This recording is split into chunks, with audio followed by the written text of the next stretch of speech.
Ja, het was heel erg, want wij konden die schoten vanuit ons huis horen. Hè? En ook zien dat die mensen in de sneeuw werden gelegd.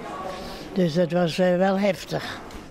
Het is 80 jaar geleden dat er in Dokkum 20 man fusilleren binnen op bevel van de Duitse bezetter. Dat werd betocht op het Dockinga College en bij het monument onder de Woudweg in de stad.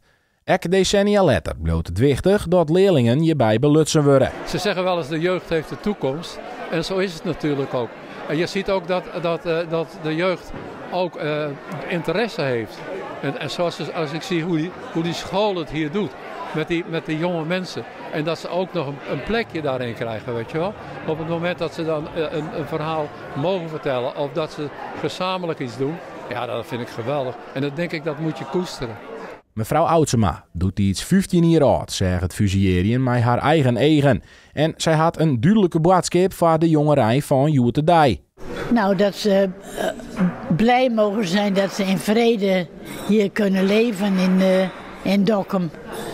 Terwijl overal nog oorlog en ellende is. Hè? Want wij konden natuurlijk niet zo rondlopen zoals zij hier rondlopen.